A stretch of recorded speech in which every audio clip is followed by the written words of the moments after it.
Assalamualaikum Bang Dula. Waalaikumsalam warahmatullahi wabarakatuh, Mas Ihsan. Masya Allah, sehat Bang Dula pagi ini. Jakarta, Alhamdulillah sehat. Jabotabek berawan ini, Masya Allah. Tapi Ya, apa, betul betul. berawan agak mendung-mendung sedapnya. Ikut demo nanti tanggal 9 Bang Dula, hari Ahad besok. Palestina ya.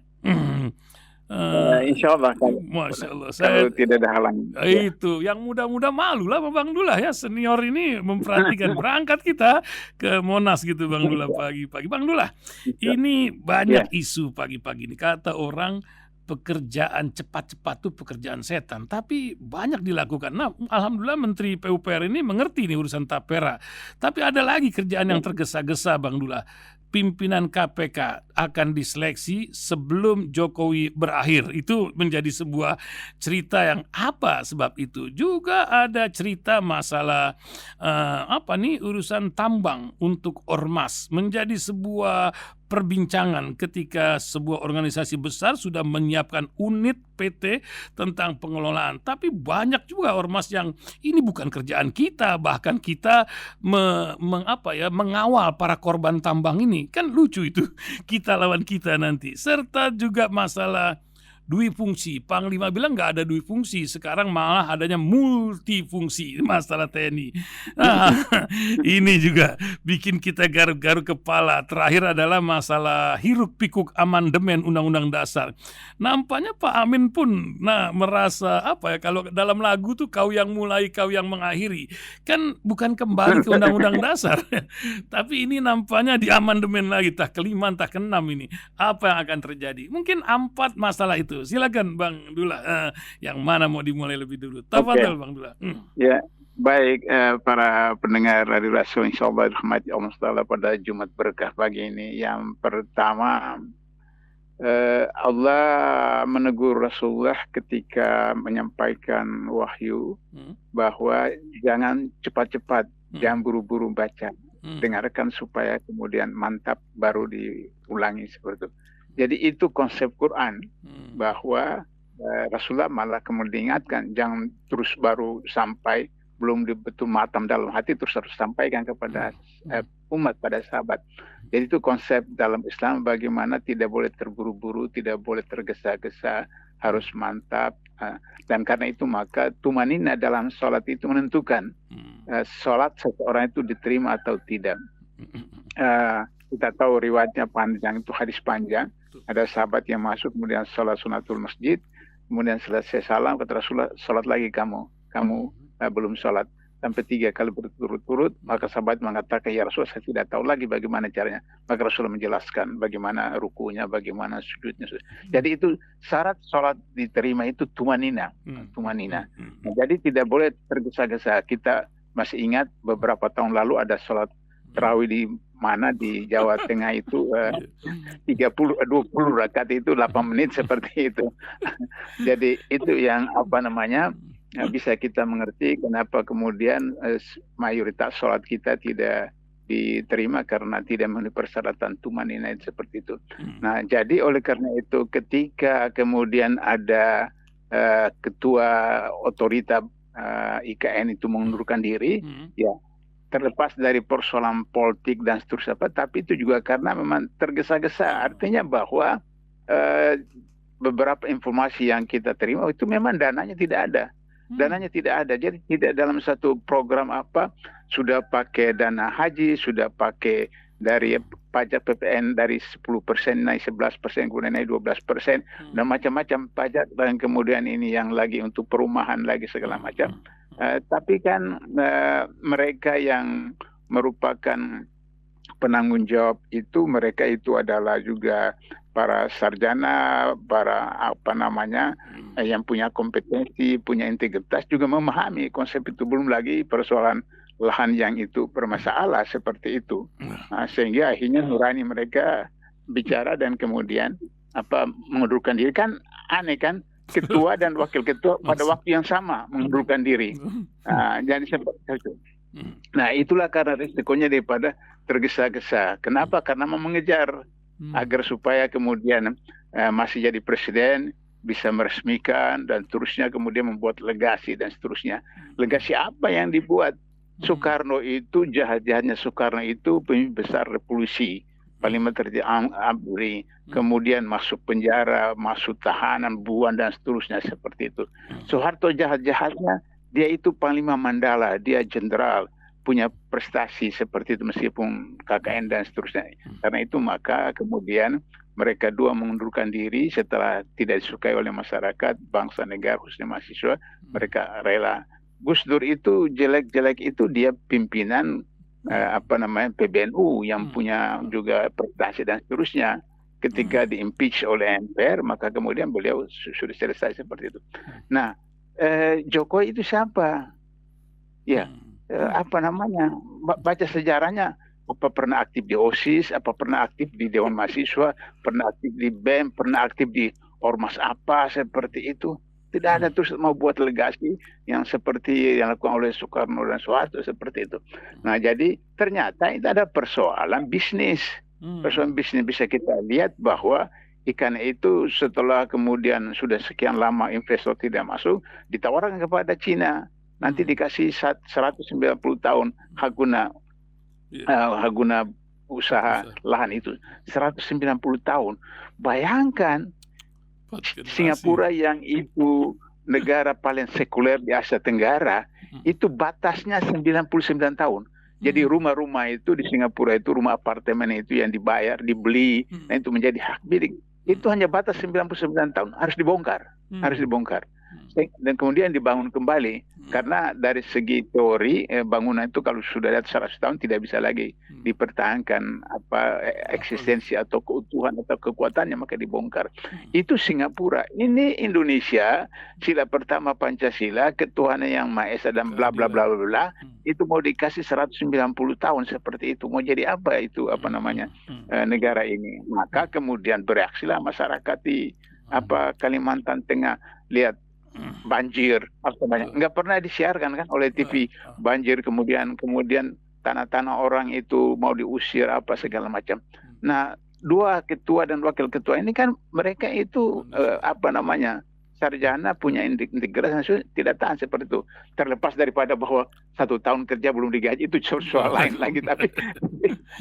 Tapi ini persoalan yang pokok seperti itu, karena tergesa-gesa, tidak berencana. Jadi dalam ilmu manajemen itu kan dimulai dengan planning, baru kemudian organizing, baru kemudian controlling.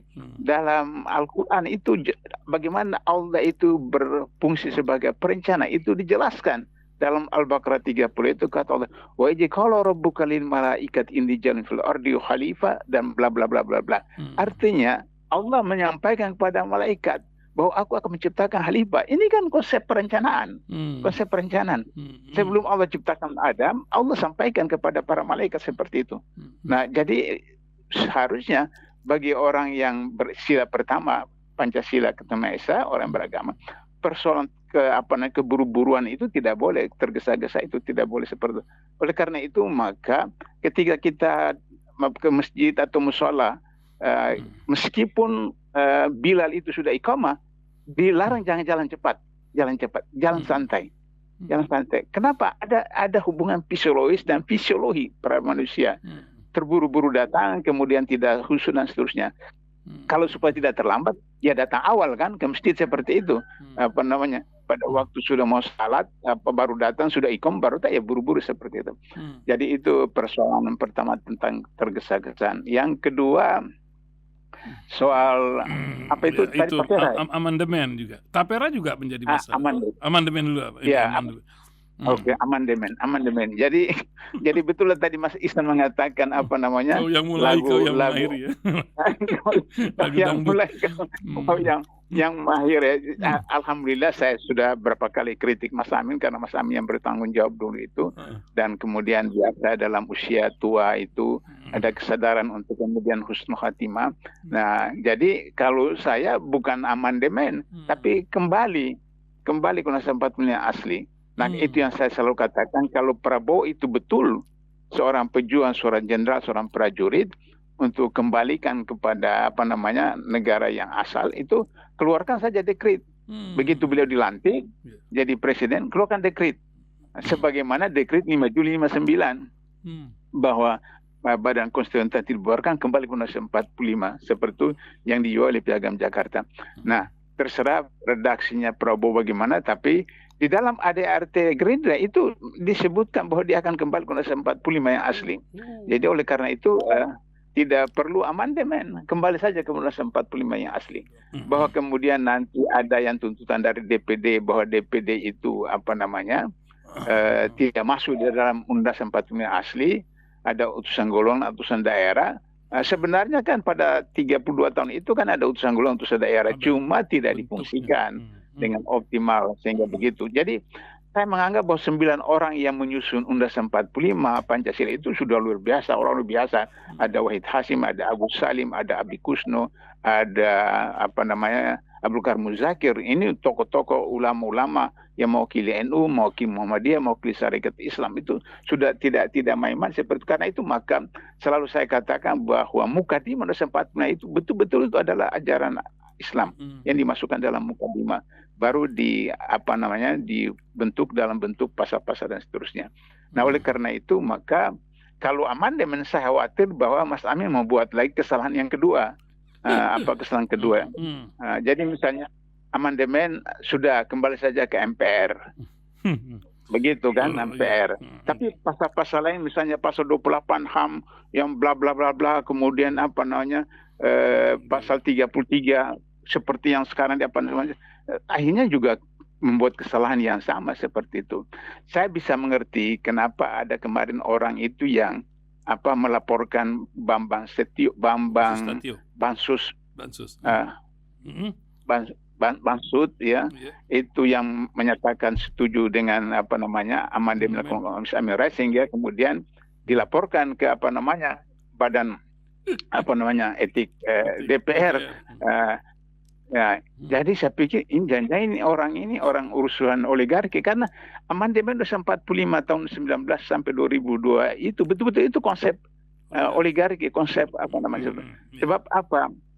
Saya pernah berdialog dengan seorang tokoh yang populer di Indonesia, itu tidak setuju kembali ke Undang-Undang 45 asli.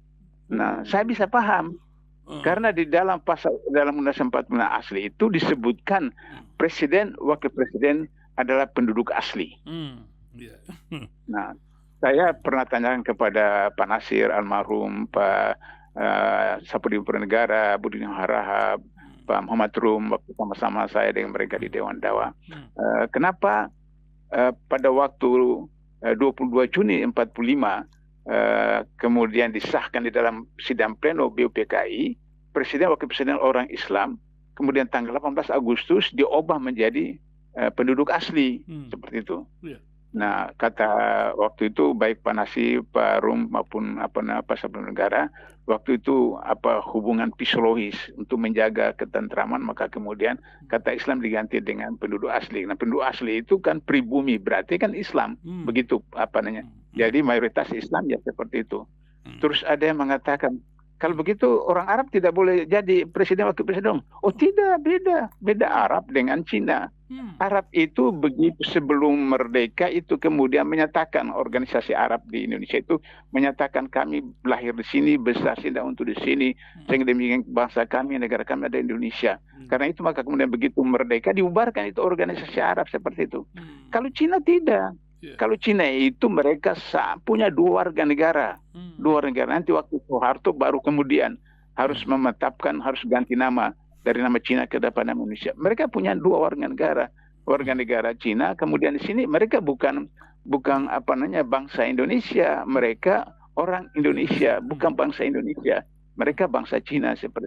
Jadi beda antara orang Arab dengan orang Cina yang berdasarkan Undang-Undang 45, sehingga orang Arab itu warga negara, pribumi, bukan non pribumi. Non pribumi itu Cina, karena mereka punya dua warga negara.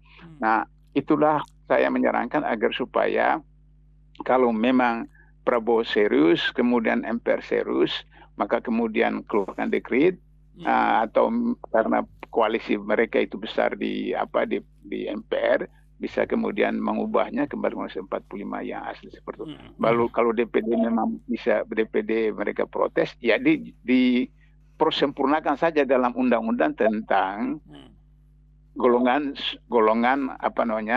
daerah situ, sehingga kemudian anggota DPD itu tidak merasa seperti seakan-akan tidak berperan atau berfungsi seperti itu. Itu amandemen Undang-Undang Dasar 45. Urusan tambang, Bang. Ini Bang Dula, Dewan Dakwah ini bisa nggak pusing nih kalau ngirim-ngirim dai ke ratusan wilayah terpencil karena akan dikasih izin tambang gitu. Tapi duluan ini organisasi gereja menolak. Ini saya aja kita ngurusin korban tambang, dikasih tambang ntar kita berantem kita sama kita. Apa yang Bang Dula lihat ini? Pemerintah memutuskan ini gitu. Silakan Bang Dula.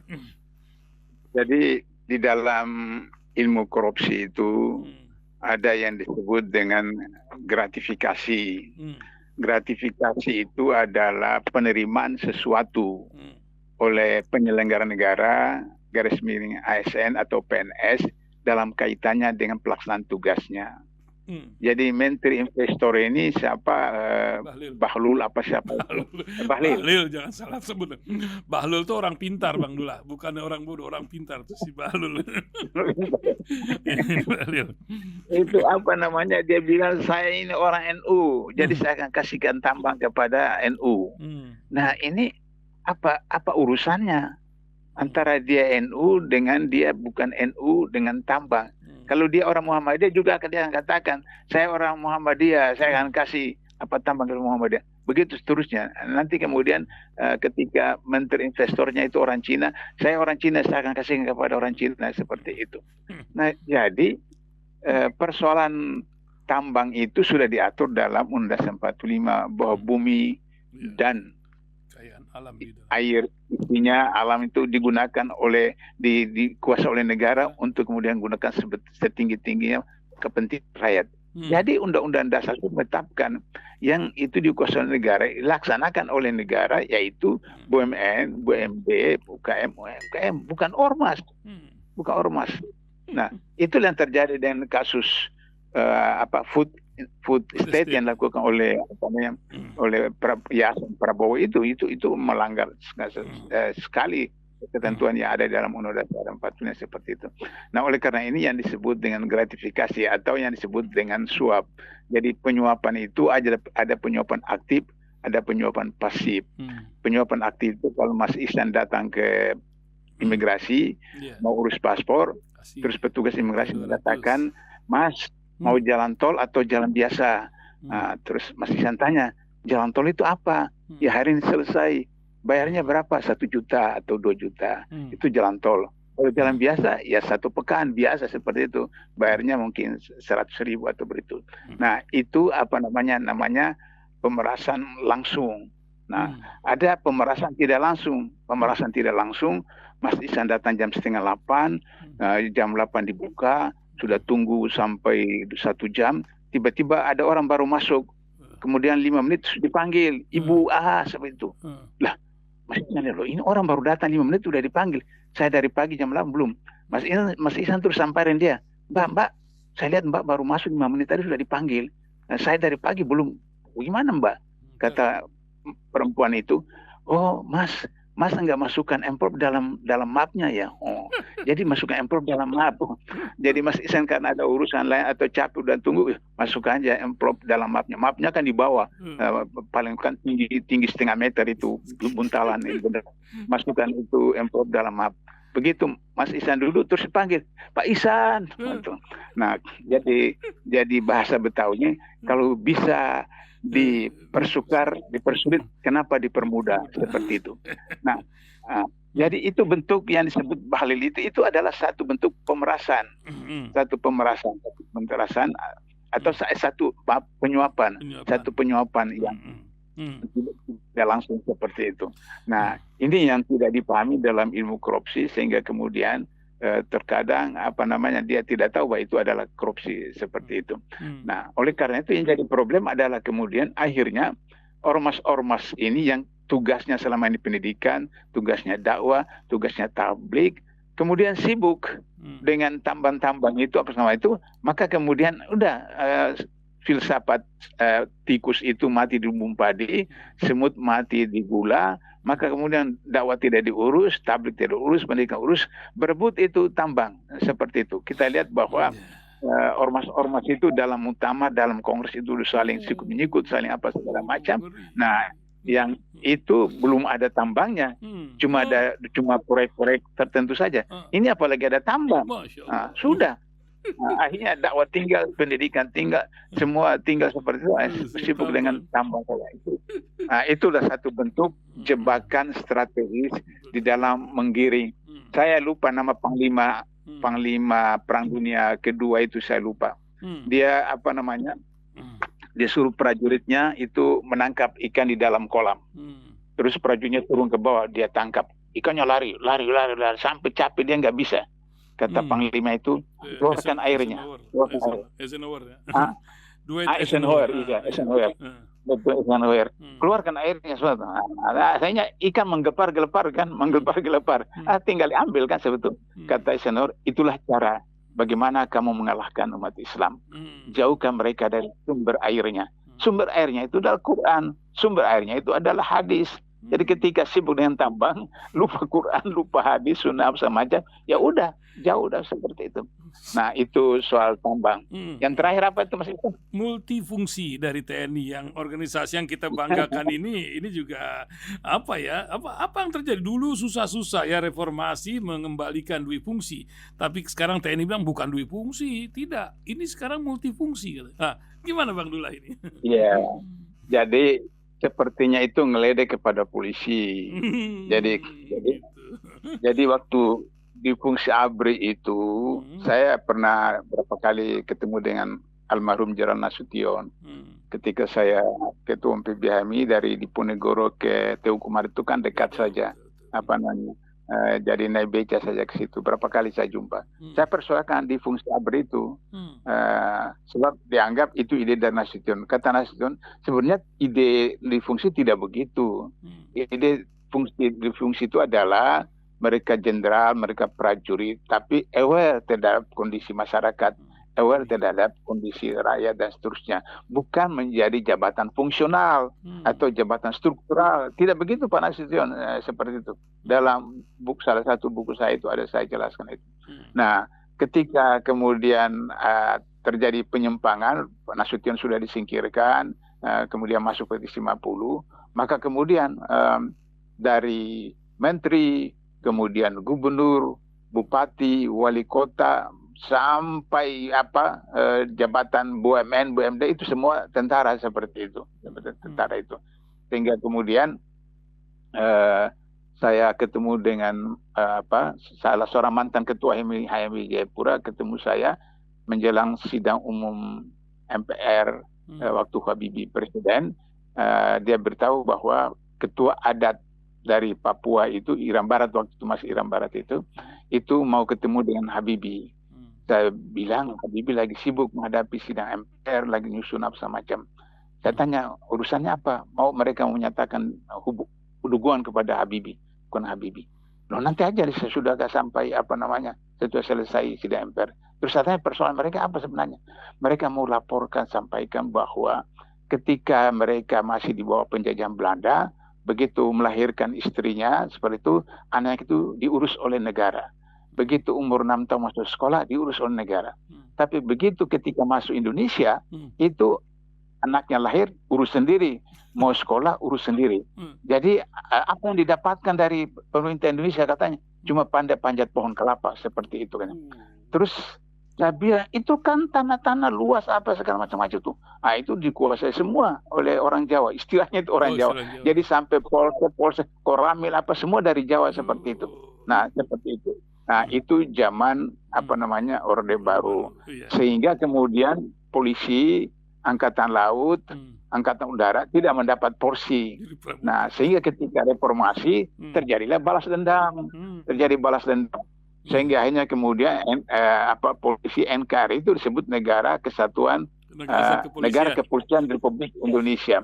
Karena semua jabatan di eksekutif, di legislatif, di masjid sekarang itu sampai ke kampung-kampung itu juga ada unsur polisi, kalau tidak penurunan ASN seperti itu. Jadi itu bukan lagi memang difungsi betul itu, tapi multifungsi seperti itu. Nah, sehingga akhirnya kemudian terjadilah kasus yang luar biasa ketika Kejaksaan Agung mencoba untuk memproses timah, ternyata kemudian itu anak dari salah seorang pejabat polisi dan seterusnya, maka kemudian dikirim itu drone, kemudian dikirim Densus untuk mengawal itu Kejaksaan Agung dan seterusnya. Itulah multifungsi. Oleh karena itu, maka kalau dikembalikan ke Undang-Undang Dasar 45 asli, maka saran saya kepolisian itu tidak lagi di bawah presiden, tapi di bawah Kementerian Dalam Negeri. Zaman Masyumi berkuasa, itu polisi itu di bawah Kementerian Dalam Negeri. Dan hampir di seluruh dunia, saya 15 tahun di Malaysia, itu polisi di bawah Kementerian Dalam Negeri. Begitu juga di Singapura, begitu juga negara-negara modern yang lain seperti itu. Baru itu kemudian kita lihat kalau unjuk rasa di luar negeri itu, polisi itu kan tidak pakai senjata, polisi pakai pentungan. Polisi pakai pentungan. Satu-satunya di dunia yang polisi pakai senjata itu di Indonesia seperti itu. Bahkan punya senjata lebih modern dari TNI. Iya, canggih. Kalah TNI seperti itu. Nah, ini problem, sehingga saya berharap bahwa kalau ide Mas Amin Rais, kemudian Ketua MPR juga sudah menyambut, Ketua DPD apalagi sudah menyambut, ya sudah, kembalikan lagi polisi ke habitatnya, yaitu di bawah Kementerian Dalam Negeri. Begitu Mas Ihsan. Insyaallah. Terima kasih Bang Dullah. Hari Jumat ini kalau boleh minta nasihat buat pendengar radio, apa yang ingin Bang Dullah sampaikan dari seorang warga negara senior yang masih dipanggil Bang merasa muda gitu. Silakan Bang Dullah. Mantap. Ya, insyaallah satu pekan lagi kurang lebih kita akan Idul Kurban. 9 hari lagi. 9 hari lagi kita Idul Kurban. Pelajaran pertama yang kita harus ambil adalah napak tilas dari Nabi Ibrahim, di mana karena menegakkan akidahnya, maka siap untuk dibakar oleh Namrud dan seterusnya. Nah, keikhlasan itu yang kemudian membuat Allah memerintahkan api sebagai makhluk, wahai api, dinginlah kamu, jangan kemudian membakar tubuh Ibrahim. Tapi pelajaran kedua yang di situ adalah bahwa sering saya katakan ini, dalam soal akidah Islam itu kita harus berpihak kepada kebenaran. Bapak-bapak, syahadat kita pertama itu kita mulai dengan menyangkal Tuhan. Asyhadu an la ilah. Aku bersaksi bahwa tidak ada Tuhan. Jadi syahadat pertama kita menyangkal Tuhan. Kenapa kita menyangkal Tuhan? Karena Tuhan itu bisa jabatan, bisa kekuasaan, bisa harta, bisa kekayaan, bisa suami, bisa istri, bisa anak. Dan Tuhan-Tuhan itu harus kita tolak. Semua kita tolak. Illa dia yang menamakan dirinya sendiri dalam Al-Quran, Allah. Nah karena itu maka kemudian ketika menyaksikan Ibrahim dibakar oleh Namrud, api unggun itu, maka kemudian terjadi dialog antara cicak dengan burung pipit itu. Burung pipit datang ambil air, kemudian menyemprot, diketahui oleh sama cicak, wahai pipit, burung kamu, mulut kamu kecil begitu, bagaimana kamu mematikan api yang besar begitu? Kata burung pipit, bukan soal mati atau tidak, tapi saya tidak mau ketika ditanya oleh Allah, saya berpihak kemana, maka inilah saya berpihak kepada kebenaran. Jadi Bapak Ibu pemirsa Mas Ihsan, dalam soal kebenaran perjuangan itu bukan kita bicara kalah dan menang, tapi kita bicara tentang memihak kemana, kebenaran atau kebatilan. Mulai dari Aceh, Tengku Umar Cigitur, Panglima Polem, Cut Nyadin, kemudian Imam Bonjol, kemudian Hidayatullah, kemudian di Ponegoro, kemudian Antasari, kemudian Patimura, kemudian Babula, kemudian Patimura, semua adalah pahlawan Islam, dan itu kalah dan ditangkap, dipenjarakan, bahkan digantung, bahkan dibunuh. Tapi mereka tidak mengalah. Mereka tidak mengalah. Mereka kalah tapi tidak mengalah. Karena kekalahan mereka itulah 350 tahun kemudian kita merdeka. Jadi hari ini, kondisi seperti hari ini, kita boleh kalah dalam pilpres, dalam pemilu, dalam apa, tapi tidak boleh mengalah. Karena syahadat kita menetapkan kita harus memihak kepada kebenaran. Dan kebenaran itu akan kemudian dibuktikan nanti pada sekali waktu. Allah sendiri mengatakan datang sesuatu rezeki atau apa yang dari jurusan, dari arah yang tidak disangka-sangka.